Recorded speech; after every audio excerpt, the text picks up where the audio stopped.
Palavra da salvação. Glória a vós, Senhor.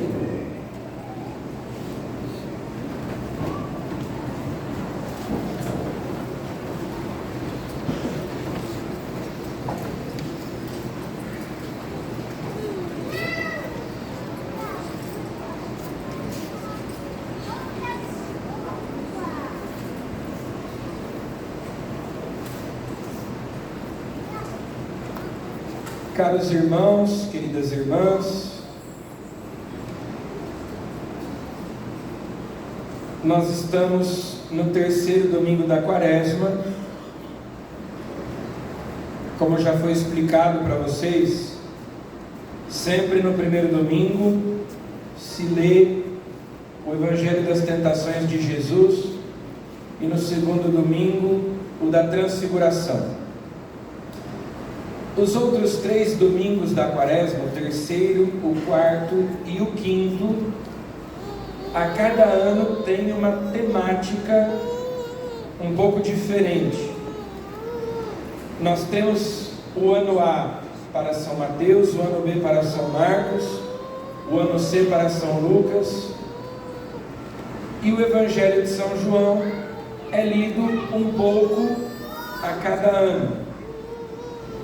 E nestes 3 domingos, hoje, o próximo e o outro, é o Evangelho de São João que nós vamos ver. Hoje, o Evangelho da Samaritana. No domingo que vem, o Evangelho da cura do cego de nascença. E no outro domingo, o Evangelho da ressurreição de Lázaro. Esses evangelhos são lidos pela igreja há muitos séculos. Já nos tempos antigos, a igreja lia esses evangelhos como uma catequese batismal para preparar os catecúmenos. Estão aqui os nossos catecúmenos eleitos que na vigília pascal receberão o batismo, a crisma e a Eucaristia. E a igreja então já nos tempos antigos escolheu esses evangelhos para ajudarem os catecúmenos na sua preparação imediata, a preparação próxima para os sacramentos. E os 3 evangelhos são tirados do Evangelho de São João e trazem muitos elementos simbólicos profundos para ajudarem vocês e a todos nós que somos batizados e que na vigília pascal vamos renovar as nossas promessas batismais, a compreender o significado da vida cristã e dos sacramentos na nossa vida. Então, o primeiro elemento que pode chamar a nossa atenção, não só no Evangelho de hoje, mas também nos Evangelhos dos próximos domingos, que é uma característica do Evangelho de São João. São João faz constantemente a contraposição entre morte e vida, para mostrar que o pecado é uma morte. Pecar é morrer espiritualmente. Ao passo que a graça de Deus é vida, porque nos comunica a vida de Deus, porque nos torna participantes da vida divina, nos dá a vida eterna. Então, por exemplo, no Evangelho de hoje, Jesus oferece para a samaritana uma água viva. Ele oferece para ela a água da vida. Mas no domingo que vem, por exemplo, Jesus vai dizer: eu sou a luz do mundo, quem me segue não andará nas trevas, mas terá a luz da vida. Luz e trevas também são imagens muito caras a São João. O pecado é escuridão, é trevas, a graça é vida, é luz. Então, a luz da vida. No outro domingo, na ressurreição de Lázaro, ele vai dizer: eu sou a ressurreição e a vida. Quem crê em mim, mesmo que morra, viverá. E há outras tantas passagens assim. No capítulo 6 do Evangelho de São João, ele vai dizer que ele é o pão da vida, o pão vivo descido do céu, que dá a vida. Quando Jesus, no capítulo 10, diz que ele é o bom pastor, ele diz: o bom pastor dá a vida pelas suas ovelhas. Eu vim para que tenham vida e a tenham em abundância, em plenitude. Durante a última ceia, ele vai dizer: eu sou o caminho, a verdade e a vida. Ou seja, São João está ali o tempo todo insistindo nesse ponto. Jesus é quem dá a verdadeira vida, a vida em abundância, a vida em plenitude, a vida eterna. Ele nos comunica a vida do próprio Deus, vida divina, é a vida sobrenatural da graça. Ao contrário, o pecado é morte. E não é verdade que muitas vezes, se nós prestarmos bastante atenção à nossa própria vida, nós não vivemos de fato, nós muitas vezes apenas sobrevivemos. Nós lutamos pela sobrevivência, mas não vivemos de fato. Por quê? Às vezes a nossa vida se resume àquelas necessidades básicas que todo ser humano tem de sobrevivência: comer, beber, dormir, se vestir, morar, se locomover, às vezes se divertir, trabalhar para ter o que comer, para ter o que vestir. Bom, são todas necessidades básicas que nós temos do nosso dia a dia, da nossa vida mortal, necessidades do nosso corpo. São os instintos mais básicos que o ser humano tem de preservação, de sobrevivência. E às vezes nós reduzimos a vida a isso. O que é viver? É comer, é beber, é dormir, é experimentar alguns prazeres, alguns divertimentos, trabalhar, ter roupa para vestir, ter casa para morar, um carro para se locomover, essas coisas que são necessárias, porém não está aí o sentido da vida. Até porque o sentido das coisas nunca está nelas mesmas. O sentido das coisas sempre está fora delas. Por exemplo, quem usa óculos sabe que o sentido do óculos, ou seja, a finalidade, o propósito, não está nele mesmo, mas em corrigir, em melhorar a visão da pessoa que precisa usá-lo, né? Ou seja, um óculos não tem sentido nele mesmo, ele só tem sentido quando ele está no rosto de uma pessoa que precisa dele. E assim são todas as coisas. As cadeiras, os bancos servem para que a gente se sente neles. A luz serve para iluminar. Um livro serve para ser lido. Assim que também a nossa vida não tem um sentido nela mesma. O sentido está sempre fora. O sentido está em Deus. O sentido está no céu.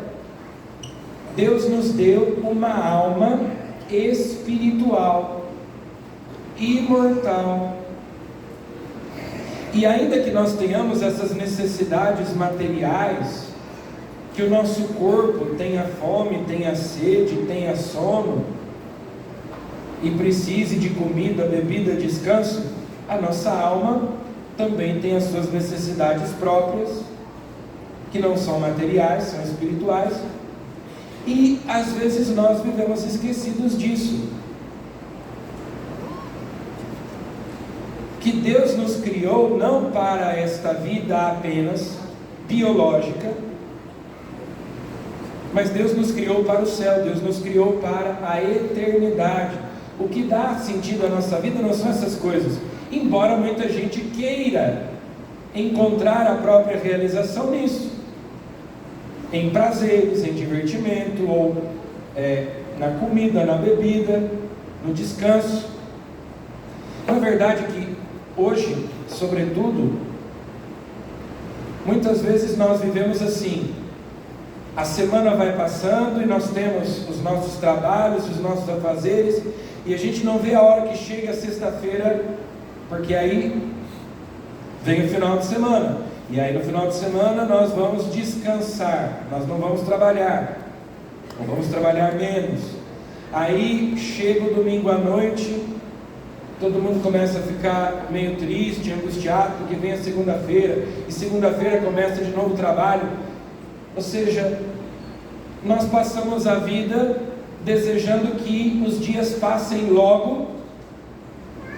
A semana tem 7 dias, mas a gente quer que os dias passem logo para que chegue o final de semana, a gente possa descansar para voltar a trabalhar. E que sentido tem uma vida assim? Então Jesus é a vida em plenitude, a vida em abundância. E no Evangelho de hoje, ele se apresenta a samaritana como aquele que é o portador da água viva. O portador da água viva. Que água viva é essa? É o Espírito Santo. Se conhecesses o dom de Deus. Quando nós fomos batizados, e vocês, catecúmenos eleitos, quando forem crismados, é dito assim: recebe por este sinal o Espírito Santo, o dom de Deus. Se conhecesses o dom de Deus, e quem é que te diz, dá-me de beber, tu mesma lhe pedirias e ele te daria uma água viva. O dom de Deus, se conhecesses o dom de Deus, é o Espírito Santo. E quem é que dá o Espírito Santo? Quem é que nos dá de beber dessa água viva? Jesus, é Ele quem batiza com o Espírito Santo. E São Paulo, na segunda leitura de hoje, diz que o amor de Deus foi derramado nos nossos corações pelo Espírito Santo que nos foi dado. O Espírito Santo é o amor de Deus derramado nos nossos corações. É essa água viva que sacia a sede da nossa alma. A nossa alma deseja Deus, procura Deus, busca Deus. E o que é mais bonito no Evangelho de hoje é que nós descobrimos que Deus, mesmo quando nós não o estamos buscando, ou quando nós não sabemos que buscamos, Ele nos busca.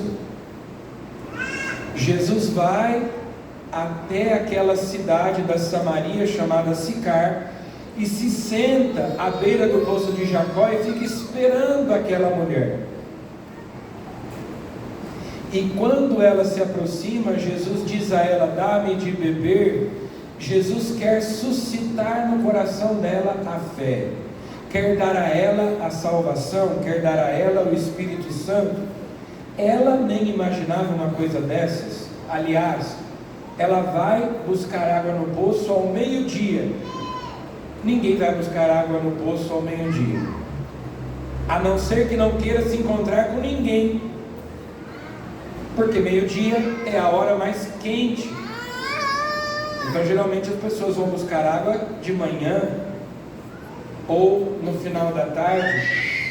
E esse tema da água aparece muito no Evangelho de São João também, para aquele povo que vivia no deserto. E nós vimos na primeira leitura, o povo com sede no deserto se revolta até contra Deus e contra Moisés, e Deus manda Moisés bater com a vara na rocha, e da rocha jorra água para matar a sede, para aplacar a sede daquele povo que já se revoltava contra Deus porque não tinha água para beber. A água é um elemento essencial para a vida do corpo. Assim como o Espírito Santo é essencial para a vida da nossa alma. A nossa alma vive de Deus. No Evangelho de São João, nós temos essa passagem da samaritana, mas nós temos também, no domingo que vem, a cura do cego se dá de que maneira? Jesus manda ele se lavar. Jesus manda ele se lavar na piscina de Siloé. No capítulo 7, Jesus vai dizer: quem tiver sede, venha a mim e beba, e do seu interior jorrarão rios de água viva. E São João vai dizer que Jesus estava falando do Espírito Santo, que seria dado a quem acreditasse em Jesus. Na cruz, Jesus vai dizer: tenho sede. Como aqui, ele pede a samaritana, dá-lhe de beber. E quando seu coração é transpassado pela lança, jorram sangue e água. São Paulo diz que aquela rocha de que fala a primeira leitura lá no deserto, que jorrou água, era uma figura de Cristo. Cristo é a rocha da nossa salvação. Ele é a fonte inesgotável da graça, da vida de Deus, a fonte inesgotável do amor. Todos nós queremos amor, porque nós existimos para amar e queremos ser amados também. Queremos felicidade, queremos paz, queremos realização, sentido para a nossa vida. Só Jesus dá a água viva, o Espírito Santo, o dom de Deus, o amor de Deus que preenche o nosso coração. Santo Agostinho dizia que o nosso coração está inquieto enquanto não encontra Deus, enquanto não repousa em Deus, porque Deus nos criou para Ele. Fizeste no Senhor para vós, para conhecê-lo, para amá-lo, para servi-lo, para adorá-lo, como Jesus vai dizer aqui para ela. Então Jesus começa aquele diálogo. Primeiro, um homem falar com uma mulher em público, a sós, sem que ela fosse parente dele, mãe, irmã, esposa, já não era comum, era um pouco escandaloso. O que é que esse homem está falando com essa mulher sozinho? Depois, ele era judeu e ela samaritana. Os judeus não se davam com os samaritanos. E ela não era uma mulher de boa fama, por isso ela vai ao meio-dia. Ela não queria se encontrar com ninguém, porque certamente era uma mulher pecadora, de má fama, como nós descobrimos depois ali no diálogo com Jesus. Os amores com os quais ela procurava preencher aquele vazio que havia dentro do seu coração. No nosso coração existe um buraco do tamanho de Deus. O mundo não nos satisfaz porque a nossa alma é grande demais. Só Deus pode enchê-la, só Deus pode preenchê-la, porque nós fomos criados para o infinito. Se nós fomos criados para o infinito, para Deus, aquilo que é finito não pode nos saciar, dar sentido para a nossa vida. Se nós fomos criados para o eterno, aquilo que é temporal não pode saciar a nossa alma plenamente. Nós estaremos sempre insatisfeitos. Por isso Jesus diz: quem bebe da água que eu lhe dou, nunca mais terá sede. No seu interior jorrará um rio de água viva. Mas ela não entende muito bem aquela história de água viva. Aí ela pergunta para Jesus: mas você não tem nenhum balde? De onde é que você vai tirar essa água viva? O poço é fundo. Mas quando Jesus diz que quem bebe daquela água não tem mais sede, ela fica interessada e diz: então me dá dessa água, eu quero também não ter que voltar aqui buscar água. E como ela pede, Jesus vai dar a água. Mas para isso ele faz uma pergunta, ou melhor, ele diz para ela: vai buscar o teu marido. E dessa maneira, aquela mulher que no primeiro momento estava numa postura de resistência, na defensiva, porque quando Jesus fala com ela, ela diz: mas você, sendo um homem judeu, fala comigo que sou uma mulher samaritana. Jesus vai entrando na vida dela, Jesus vai entrando na história dela, no coração dela, nas necessidades dela, nas carências dela.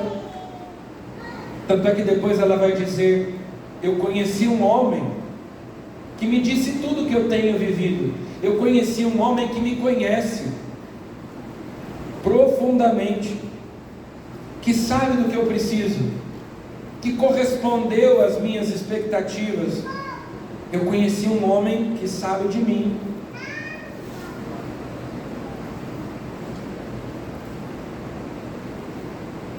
Ela vai perguntar para Jesus sobre a adoração. Em Jerusalém havia o templo, construído lá por Salomão, reconstruído depois do exílio, e os judeus só prestavam culto a Deus lá, ofereciam sacrifícios lá. Os samaritanos tinham seu próprio templo no Monte Garizim, e ela pergunta: onde se deve adorar a Deus? Lá em Jerusalém, como vocês judeus dizem que deve ser, ou aqui? E Jesus responde: vai chegar a hora, e é agora, em que não adorareis o Pai nem aqui, nem lá, porque não é o lugar, é o modo de adorar a Deus. Está chegando a hora, que é a hora de Jesus, a hora da sua paixão, morte e ressurreição. A partir daquele momento vai se estabelecer um novo templo, que é o próprio Jesus, um novo culto, um novo sacrifício, que é a Eucaristia, uma nova aliança. Os verdadeiros adoradores adorarão o Pai em espírito e em verdade, e são esses os adoradores que o Pai procura. Jesus está dizendo hoje para nós: o Pai do céu, Deus, está procurando adoradores, verdadeiros adoradores, diz Jesus, que o adorem não só com palavras, não só exteriormente, que o adorem em espírito e em verdade, por Cristo, no Espírito Santo, que o adorem de todo o coração. Afinal de contas, foi para isso que nós nascemos. Nós existimos, nós viemos a este mundo para adorar a Deus. Em todo tempo, em todo lugar, unidos a Cristo, nós devemos ser adoradores. Cada um de nós pode fazer esse exame de consciência e se perguntar: eu sou um adorador? Eu adoro a Deus em espírito e em verdade, não só com as minhas palavras, não só quando eu venho à missa, não só quando eu vou à igreja, mas em todo tempo, em todo lugar eu adoro a Deus, eu amo a Deus de todo o meu coração, eu sirvo a Deus, não com palavras, mas com a minha vida. Eu tenho dentro de mim esse rio de água viva, eu tenho procurado beber nessa fonte, porque se nós recebemos o Espírito Santo, vocês catecúmenos receberão o Espírito Santo. Onde é que eu vou procurar? Jesus disse: do seu interior jorrarão rios. É lá que nós vamos buscar Deus, é lá que nós vamos buscar essa água, o Espírito Santo, no recolhimento, na oração, na adoração, em espírito e em verdade. O Pai procura, o Pai está procurando. Será que Ele vai encontrar em nós, verdadeiros adoradores, beber essa água viva? Santo Agostinho, depois da conversão, dizia: eu te procurava fora, mas tu estavas dentro de mim, tu és mais íntimo de mim do que eu mesmo. Então aquela mulher samaritana percebeu que o que ela procurava fora, em outras pessoas, nos amores, ela só podia encontrar dentro dela. Ela só podia encontrar em Jesus, que queria dar a ela a água viva, o Espírito Santo, fazer dela uma verdadeira adoradora do Pai, para adorá-lo em espírito e em verdade.